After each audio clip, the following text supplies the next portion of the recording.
তোকে আজকে আমি বন্ধু একটা প্রশ্ন ধর্ম যদি প্রশ্ন তুই আনসার দেওয়া পারিস তাহলে তোর আমি 5,000 টাকা দিব। সিটার 5 টাকা আমাকে দিস। আজ একটা পশাচি করলে সিটার আবাগে তোকে দিবাস আছি মানে দিমো হে।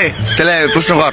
সহজ প্রশ্ন, মনে কর যে একটা ফ্রিজ তারা আস্ত হাতে ঢুকে দেবো, কিভাবে ঢুকে দেবো ক? এটা তো বিশাল বড় প্রশ্ন রে। হাতে ঢুকা তো ফ্রিজ ভাঙা দেবে, কি হবে ঢুকামো? পারবো না আমি। দিছি কেন সহজ একটা প্রশ্ন করো তা বলে পারছে না। আরে ফ্রিজ খুলবে হাতে ঢুকে দেবো শেষ। আচ্ছা ঠিক আছে আর একটা প্রশ্ন তোকে সুযোগ দিন হলে মনে কর ফ্রিজের ভিতরে একটা আস্ত গাদা ঢুকে দেবো, ওই গাদা কিভাবে ঢুকাবো লেখ? এটা সহজ প্রশ্ন। কদিনে ফ্রিজ খুলবো, কাদা ঢুকামো।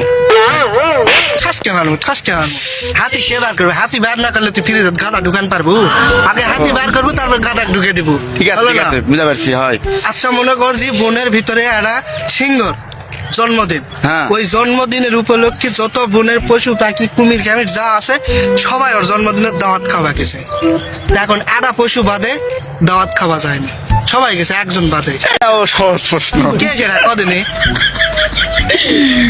তোর বাঘ আর সিংহ তো জনম শত্রু হ্যাঁ, ভাই। হ্যাঁ। তোর বাঘই তো যাবে না সিংহের। পাটকে মারবো পাটকে মারবো, বাঘ আছে সবাই সব পশু পাখি গেছে, এই গাদা যে ফ্রিজের মধ্যে আছে ওই কিনকে যাবে, গাদা যায়নি।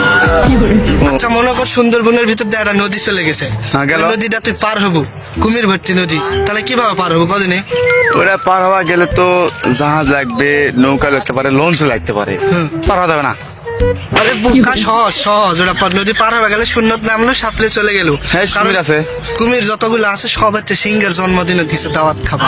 ও তাই তো। তুই একটা প্রশ্ন পারিস তো 5,000 টাকা। যা কেউ করবো না।